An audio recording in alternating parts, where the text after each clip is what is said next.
What's up, guys? How we doing? Make some noise one time. This is great, dude. This is good. This is a fun crowd. You guys seem like a lot of fun, man. I'm happy to be here. Make some noise for my buddy Diego Curiel hosting, man. Diego's a good friend, man. Really good friend. You know, he helped me move when we, barely knew each other, right, Diego? That's a crazy story. I was in the Lowe's parking lot, and there he was, and said, you want to help me move and do some comedy together? He was like, Seaway. And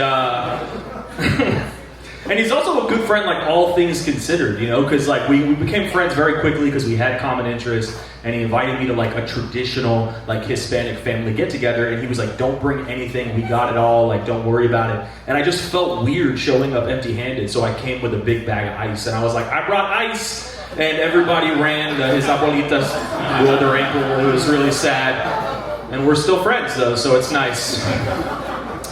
He helped me move. I actually moved to Roseville recently. Make some noise for me. I'm moving up in the world. Alright, no love for Roseville. See, this is what's up. People, I used to live in South Sac. Make some noise for South Sac. Alright, yeah. You see, I moved to Roseville. I lost all my street cred. People think it's all hoity-toity and there's no rough parts. I live in a rough part of Roseville. Okay? People die on my block every single day. Yeah. There's no gangs or nothing. It's just, I live next to an old folks home. And they're dropping like flies. And it's so hard to watch. So there's an ambulance on my block every day. I was like, God damn, not Bob. I heard he got lit up by natural causes. You know what I'm saying? It's terrible. Pour some Ensure out for Bob, ladies and gentlemen. I know a lot about old folks' homes because I actually used to work at an old folks' home, believe it or not. Yeah. It was called Mimi's Cafe. I don't know if anyone's heard of it. Sounds like you have. I'm not going to judge. Sometimes you wake up on a Sunday and you think, ooh, you know what sounds good? Hospital quality food. In a New Orleans setting, doesn't that sound nice? Let's get all the oldest people we know and ruin the server's evening. Doesn't that sound great? There's always 12 tennis balls in attendance at Mimi's Cafe at any given time. I started off as a host there, and I had to walk so fucking slow to get these people to their tables. I would outrun them at a leisurely pace. I'd be like, table for Jones. I take 3 steps. I look back. I lost them. They're way back there. They made friends. They're with Joe Biden now. They're trying to chew their tomato bisque. You ever see an old man gum a brothy soup? That'll fuck your appetite up. You don't want Eggs Benedict after that. That's too goopy of a food. And then I got promoted to a server. That's a big day, right? That's why I got a lot of respect for the bar and wait staff. Make some noise for the bar and wait staff here. It's a tough line of work, man, working in the service industry. You work long hours, you make money in cash, you come home sticky. It's like being a prostitute. It's hard work. But then you have to deal with people much more intimately, right? I had to deal with these ladies. They were a handful. They were called the Red Hat Ladies. Do you guys know who the Red Hat Ladies are? Okay, some of you do, some of you don't. If you don't, it's fine. I'll put you on game. The Red Hat Ladies are this group. No, it's not the right word. They're a gang of old, mostly white bloods, I guess. It's a group of these old ladies that roll hella deep where it all red, okay? The shoes, the dresses, these big red hats. Hence the name. This is a real thing, okay? And they roll hella deep. I'm talking 30, 40 of them. To all the roughest establishments in Sacramento. Only the roughest establishments. I'm talking about Macaroni Grill, okay? I'm talking about Pizookies at BJ's. And they go to Mimi's Cafe and they kick in the door and they bully the staff around. And they operate like a real gang. They would always delegate the hardest one in the group to order for everyone. They'd be like, hey, tell them what we want, little Margaret. Little Margaret's like, listen up, Shaheen. I was like, why'd you say it like that? She goes, first things first, you know what we want, bitch? Separate checks. I'm like, fuck! I gotta do 50 separate checks for these bitches? Are you kidding me? I'm gonna be here all night. Next up, we all want 3 drinks each, Shaheen. Yep, that's right. I need a hot one, a cold one, and a room temp one. I was like, stop right there, Margaret. That's way too many drinks. Plus, your teeth can't handle that change in temperature. They're gonna shatter. She popped them out like, that's what the room temp one's for, Shaheen. I was like, leave them out. You're gonna make me act up, Margaret.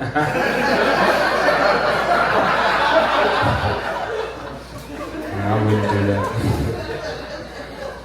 It's just kind of scary though, the red hat ladies, because they are like a real gang. I was young when I was working. I was like 18 years old. I started to get nervous. I was like, what happens if a bunch of blue hat ladies walk in? You know what I'm saying? Is there going to be a turf war? Maybe a drive-by crocheting? I don't know. I was nervous. I want you guys to get to know me, because this is like a fun, intimate room. I'm glad you guys are here. You guys came out on a Friday to a weird bar inside of a comedy club, inside of a mattress store, and we're all here. And I want you guys to get to know me on a personal level, as opposed to just like the third brown dude in this weird DEI event we put together for you guys here. Because I actually had an interesting upbringing. My mom is white. I figured that was pretty safe. You know what I mean? My guy right here. My mom's white, bro. It's a true story. I'm just pandering to this one dude. You know what I mean? Her name's Jennifer. She's hella white. But there's something else going on. Let's address the camel in the room, Sacramento. I'm mixed race, clearly, all right? My mom is a Canadian immigrant from Canada. My dad, a Palestinian immigrant from Palestine. Half white, half Arab. I know, you're like, again, really? One after the other? Weird. Half Palestinian, half Canadian. There's no names for that. I'm the first one, okay? I had to come up with all my own shit. Half Palestinian, half Canadian. You guys can call me an Arab. That's it's a Canadian joke. If you don't get it, it's fine. I'll just say sorry and I'll move on. It's really not a big deal. But come on, you guys can tell I'm half white. There's no way I'm full Arab. I got 2 eyebrows. That's a dead giveaway. Do you know what I'm saying? Can you smell my cologne in the back? No, exactly. I'm only half, okay? So these guys can smell me and I smell nice. It's a mix of maple syrup and garlic. It's a cool little mix. Special blend. I get the Arab side from my father, an Arab immigrant from the Middle East. I'm so proud of him. He came to this country with nothing but the hair on his back, and he made a life for himself in this country. And I'm the proof of that life. And my dad is a classic Arab immigrant, okay? He checks all the boxes. Like, heaven forbid you ever complain around an Arab immigrant from anywhere. Or just any immigrant. They don't want to hear that shit. Trust me. I made the mistake one time. I complained about my day at work when I was living at home. I didn't even need to say anything. I just groaned, and it sent my father over the fucking edge, okay? I walked in the house, I put my bag down, all I did was I went, ugh. He fucking snapped. He's like, what is this, ugh, what is wrong with you? What is going on? You're complaining, and I don't like it. I was like, I'm not complaining, Baba. I had a hard day at work. He got all condescending. He's like, oh really? How many hours do you work? At your little job? My dad is 6'2", big, burly, hairy Arab dude. The most feminine hand gestures you've ever seen in the world. Oh, was it cold in the office? Did you have to wear a cardigan? That must have been so hard for you. He's a shit talker. I had to defend myself. I was like, how many hours did I work? I worked 8 today. I worked 40 hours a week. He was dead serious. He said, I worked 40 hours a day when I was your age. He said, I used to work in factories. I worked on roofs. I worked on cars. One time I had to repair a car on the roof of a factory. Anybody got Arabs like in their life at work or like family members? You got any Arabs in the house? What the fuck? Not a single person has a single, well, nice to meet you. I'm one of them. Hi. I'm the first one. What the fuck, dog?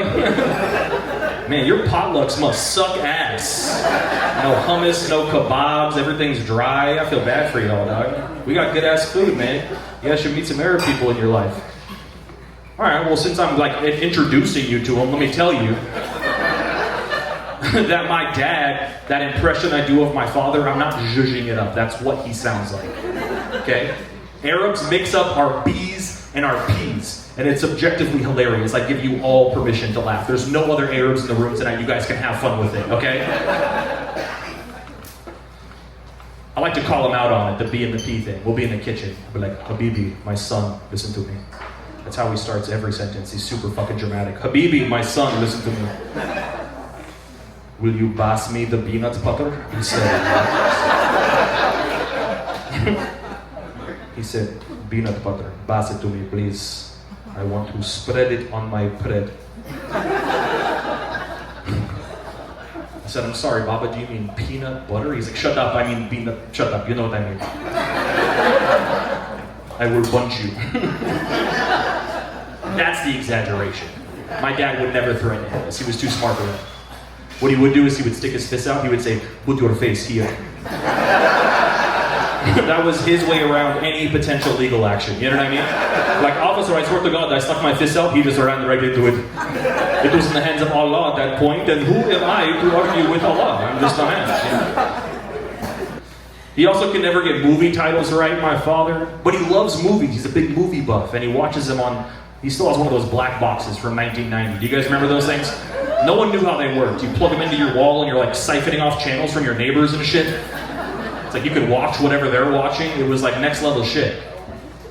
But he's always watching really old movies that he thinks are new and he can never get the movie titles right. He'd be like, Habibi, have you seen this new movie? I don't know, Baba, what movie? Oh, it's called Spider-Man Can't Find His Home. Have you seen this? I think he's homeless now. It's so sad with inflation. He can't even afford a home. I was like, you're Spider-Man, make a home out of webs, you know? Like, it's so simple. No, Baba, I haven't seen that movie. Oh, no. Have you seen Star Wars of the Caribbean? You see this one? You see Star Wars of the Caribbean? I said, no, but I would watch that for sure. That sounds amazing. Pirates with lasers? Are you kidding me? Yeah, I'm fucking watching that shit. My dad's cool, man. He's cool as shit, dude. I'm also grateful for him, you know what I mean? Because he gave me a really cool fucking name. My name is Shaheen. Okay. I think it's fucking cool. You guys don't know what it means yet. I'll give you the benefit of the doubt. Shaheen, in English, translates to Royal White Falcon. Yeah. That's a hard-ass name to live up to, okay? There's a lot of days I wake up, I don't feel like a Royal White Falcon. I feel like a brown peasant pigeon, maybe. I try to hype myself up. I stand on my bedpost. I make bird noises and shit. I peck at a croissant. It doesn't fucking work. It's tough, man. That's the thing about immigrant parents, though, is they're always honest with their children, which I appreciate to a point, you know? Like, I didn't even know that I put on a little bit of weight until my dad told me. I found out, shit, on my birthday. It was time to open presents. He was like, here, new shirt. It wasn't even wrapped. It was just draped over his arm, fresh from Costco. Here, new shirt. I knew he was going to talk shit just from like the fucking look in his eye. Here, new shirt. I was like, that's a double XL. I'm a large, Baba. He was like, Habibi, come on, let's be real at this time. He twiddled his fingers like he was a wizard casting a spell. I was like, do you just make me fat? How does that work? But then I saw the red flags afterwards. I was like, shit, man, he's right. I think I did put on a little bit of weight. But it was too late at that point. You know what I mean? But now I know the red flags. I want to share them with you so you guys know next time. One of the ways you know you put on weight is when you go to sit down and you do this classic move. And you try to drape it over the fat, like, shh. Everybody knows. I have an uncle that would do that. We go to take pictures. He's like, hold on, let me pinch down at the crevices. It's sad. I'm taking my belt off before I get in the car. That can't be good. I throw it in the back seat like a dead body. I gotta put it on when I get back. It's not good. This last one might just be me. I hope I'm not alone. But I was in a dressing room, okay? And I had to buy new clothes because I'd sized out of my pants. So I'm already feeling self-conscious, right? And I'm in the dressing room and I'm trying on some pants that were the size that used to fit me, but they were way too tight. I went to go take them off and my underwear came down with the pants. And I was surrounded by mirrors. I had this horrible view of my asshole I'd never seen before. It was everywhere. It was like a terrible funhouse of my asshole. I immediately went home, I hugged my wife, I was like, I had no idea. I said, you're so brave. I get why you never want to be on bottom when you're 69, I get it, I understand. Look, I wouldn't want to either. I got married 3 Fridays ago. Wow. Well, yeah, dude. I've been together for a long time, I've been together for 12 years. I think it's a fucking accomplishment, man. Make some noise if you're with your significant other tonight. We got some couples in here tonight. Yeah, we got some couples, hell yeah. People ask me what the secret is. I don't know. I think you know what the secret is just know your person. Are you guys laughing because I pointed at you two? No, we're separated. This is my baby mama. Oh, okay. Alright, that's still something. That's amicable, you know what I mean? It's good you guys can have a laugh about that now. Maybe you guys, like, I don't know, I feel like the thing is you have to know your person, right? You guys clearly still have a good relationship, you guys can fucking hang out, you're doing what's best for the kid, that's fucking great. You gotta know your people, you gotta know your person. And you have to know yourself too, I think that's also important. Like, I know my wife, and she knows me, I know that she's an angry cleaner. I know that when she gets angry, she cleans. So I use it to my advantage. When the house is dirty, I just get her angry, you know what I mean? And she cleans it up. If I want the baseboards clean, I tell her to relax while she's doing it, and then that's everything is extra fucking clean. I know that I don't like double standards. Double standards really piss me off. I'll give you an example. I'm a snorer. Make some noise if you're a snorer. Oh, bullshit. Hell no. No, I know the math. There's 11 CPAP machines in this room right now. CPAP. What do you got? Nose pillows? Full mask? You don't do it? Oh, you poor thing. Oh, yeah, you fucking smother his ass. Yeah, you see? You see? They can't. Let's try that again. Make some noise if your partner is a snorer. Yeah. The freak always comes out, man. Ladies love to roast us for some shit we have no control over. This stupid idiot forgets how to breathe when he goes to sleep. Genetically inferior piece of shit. I'm a snorer, dude, and I can't help this shit. It's not my fucking fault. I don't want to do it. I don't have control over it. And my wife, she heard about this new trend. It's called mouth taping. Have you guys heard of mouth taping? Okay. If you haven't heard about it, it's exactly what it fucking sounds like. You buy a roll of medical tape, you tape your mouth shut at night. It forces you to breathe through your nose, and it stops you from swallowing spiders, which I think is a huge plus. She heard about this, and she goes, so you should just do that. You should just tape your mouth shut at night, you know? Because the noises that you make at night, they annoy me and they piss me off. But that's a double standard, which I don't like, because then she wants to get all butthurt when I go, hey, you know, maybe mouth tape during the day, because the noise that you make annoy me and piss me off. But she's Latina, so I gotta say it like that. I don't know, maybe mouth tape during the day. What'd you say, puto? I was like, nothing, I didn't say anything. And it's not just the mouth tape either, dude. Like, that's the thing about heterosexual couples. You got two people in the same bed with very different sleeping habits and different sleeping preferences, right? I like a firm bed. She likes a soft bed. I like a freezing cold room. She likes a hot room. She likes a nightlight on at night. That shit bothers me. I gotta cover my eyes. She likes a sound machine on. I gotta cover my ears. And now my mouth is taped. I'm like Helen Keller every night when I'm on this. I can't see, I can't hear, I can't speak. And she likes me like that. She wants to get freaky with me like that because all my senses are blocked, my boners are crazy. I'm like Daredevil. Like, my only sense I have left, way stronger. And then when I come, I make crazy death noises like, yeah, like it's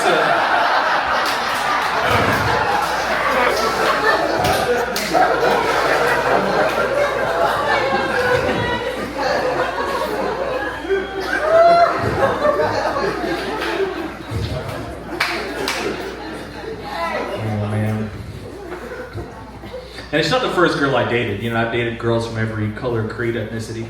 I'll do a couple jokes of different races that I've dated, okay? And I've already roasted a lot of people, so you guys are just gonna have to get fucking okay with it, okay? I've roasted myself, I've roasted white people. I dated a Vietnamese girl. We had to break up. Because for the life of me, I could not make this woman come. I would try, and I would try, and I would try, but she was Vietnamese. That shit would take forever. It's a stupid joke. I'm sorry, it's bad. It's not good. It's the worst one you're gonna hear tonight.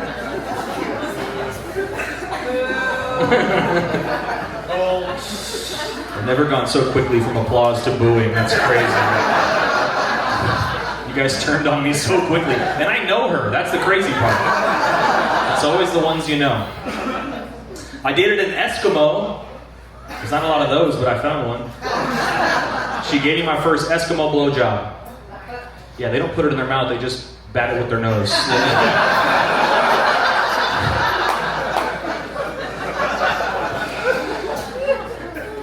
I dated an Israeli, and that's crazy because I'm Palestinian. Yeah, but we had to break up because she kept taking over more parts of the bed every night until I just had this little sliver on the corner. And I said, I'm cold, can I have a blanket? She was like, no. That blanket and this bed were promised me by God 3,000 years ago, so you're gonna need to take that up with him. I dated a sniper in the US military. Yeah, dog. Yeah. And she broke up with me and she didn't tell me why, which kind of fucked with me a little bit. You know what I mean? Because like, I was young and I was kind of like still figuring myself out, so I was super self-conscious. I didn't know why she broke up with me.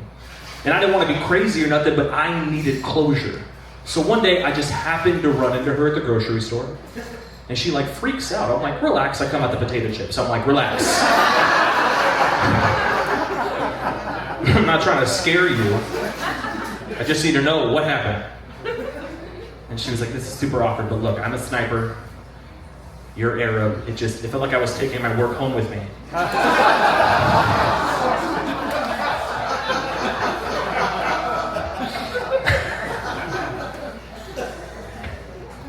All right, last thing is I dated a religious girl, super religious.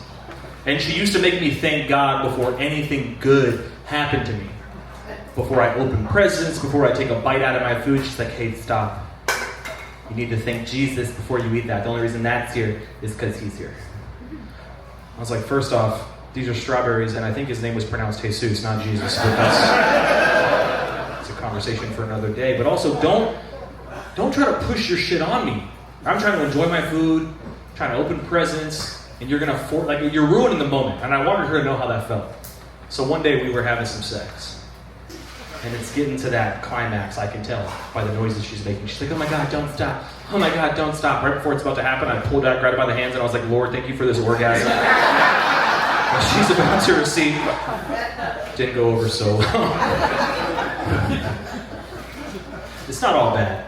It's really not. There's some pros of being Arab. You know what I mean? Like, I got a beard, and beards are cool. What's up? Yeah, that's right.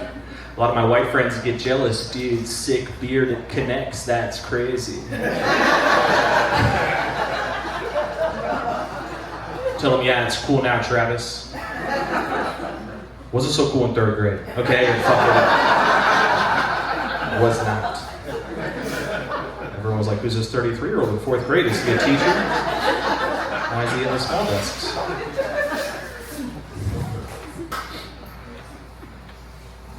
There's more pros. There's no, that's it actually. That's it. That's all of them. There's definitely more cons. There's things I can't do, I can't say, I can't wear. You know what I mean? Like, I should be wearing glasses. Horrible eyesight, but I literally cannot wear glasses. Because I have a big nose, mustache, big eyebrows. When I wear glasses, it looks like I'm one of those disguises with the whole thing attached. And that shit's not fresh, so I choose not to see.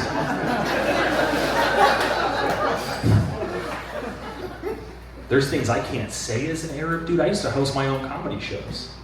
And no one would show up because I'd be like, yo, come out to my show. It's going to be the bomb. No one came to those shows. It's just me and 12 Arab dudes in the back making business calls.